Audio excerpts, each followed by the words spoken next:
जय गुरु जी संगत जी। मेरे YouTube चैनल में आपका स्वागत है। मेरा नाम नीता है। मेरे YouTube चैनल का नाम है शुक्राना गुरु जी विथ नीता। मैं आपको दिव्य आभा का सत्संग शेयर कर रही हूँ। हमारे अस्तित्व का मूल गुरु गोविंद दऊ खड़े काके लागू पाए। गोविंद से गुरु बड़े जो गोविंद दिए दिखाए। इस पद में कबीर में मन में संशय का भाव स्पष्ट है कि गुरु और गोविंद दोनों जब समक्ष खड़े हों तो किसके पांव छूने चाहिए। फिर वह इस निर्णय पर पहुंचते हैं कि गुरु के आशीष के बिना गोविंद ईश्वर का पाना असंभव है। हमारे मन में ऐसा कोई संशय नहीं है क्योंकि गुरुजी स्वयं परमात्मा है। मैंने गुरुजी के बारे में सर्वप्रथम अपने मामा जी कर्नल जोशी से सुना था। यह 1996 के आसपास की बात थी और मेरा युवा स्वाभिमान अपनी पूरी श्रद्धा एक गुरु को देने को तत्पर नहीं था। अप्रैल 1994 में मुझे चंडीगढ़ में पहली बार गुरुजी के दर्शन का सौभाग्य मिला। उनके इस प्रश्न पर कि मैं कहाँ से आया हूँ, मैंने उत्तर दिया कि मैं कर्नल जोशी का भांजा हूँ और जयपुर से आया हूँ। उन्होंने मेरे सिर पर अपने दोनों हाथ रखकर कहा, कल्याण हो।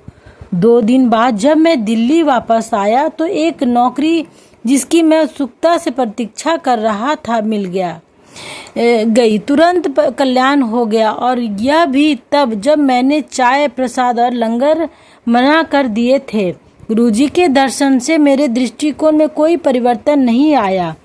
उनके लिए कोई विशेष भाव नहीं उभरे।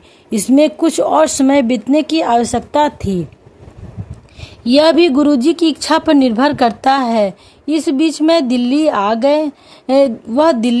मैं दिल्ली जाता अवश्य था, पर उन 2.5 वर्षों में मैंने ना ही उनके दर्शन किए और ना ही इसका कोई प्रयास किया। इस समय मेरी माँ और बहन उनके परम भक्त हो गए थे, पर मैं वही पुराना लकीर का फकीर था। मेरी माँ और मैं 2 वर्ष से मेरी बहन के लिए अच्छा वर ढूंढ रहे थे। अप्रैल 2000 में मेरी बहन के होने वाले ससुर का फोन आया कि वह संबंध पक्का करने के इच्छुक हैं। मेरी बहन उस समय दिल्ली में थी और जब उसने गुरुजी को अपने होने वाले पति का चित्र दिखाया तो गुरुजी ने कहा, चंगा मुंडा है। हमारी सब चिंता उसी क्षण समाप्त हो गई। गुरुजी की कृपा से जनवरी 2001 में विवाह की तिथि निश्चित हुई। अब जैसे जैसे विवाह सने सने मेरी विचारधारा में भी परिवर्तन आने लगा। मेरी बहन का विवाह स्थल उस विद्यालय के प्रांगण में था जहां मेरी माँ पढ़ाती थी। भोज के प्रबंधकर्ता से बात करने पर तंदूर और रसोई के स्थल का निश्चय कर लिया गया। विवाह के 3 दिन पूर्व उस विद्यालय की निर्देशिका, जो मेरी माँ से गुरुजी के बारे में सुनकर उनकी अनुयायी बनी थी, आई और उन्होंने कहा कि गुरुजी ने उनके स्वप्न में आकर रसोई के स्थल परिवर्तन की बात कही है। यद्यपि मैंने इस बात को अधिक महत्व नहीं दिया, पर मेरी माँ ने तुरंत उनकी बात मान ली। विवाह बहुत भली भांति संपन्न हुआ और सब अतिथि आज भी उस संतुष्ट स्वादिष्ट भोजन की सराहना करते नहीं थकते। इस दृष्टांत इस बात को स्पष्ट कराते हैं कि गुरुजी वास्तव में अंतर्यामी हैं। इतना होने के बाद भी मैं विश्वास और आस्था से कोसों दूर था। मेरी बहन के विवाह के 15 दिन बाद मैं बदल गया। उस दिन मैं कार्यालय से अपनी मोटरसाइकिल पर घर वापस आ रहा था। मैं राजमार्ग पर था और बहुत रात हो चुकी थी। उस समय एक आवारा कुत्ता मेरे अगले पहिए से आ टकराया। मेरी गति इतनी तेज थी कि एक कंकड़ भी मेरे साइकिल के नीचे आता तो मैं पलटी खाकर गिर सकता था। ऊपर से एक बस मेरे पीछे चिपकी हुई आ रही थी और गिरने पर मेरा अंत निश्चित था।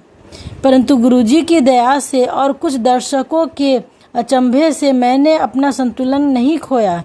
मेरी भगवान को धन्यवाद कहने की इच्छा हुई, जो मैंने घर के रास्ते में अगले मंदिर के सामने अपना शीश झुकाकर किया।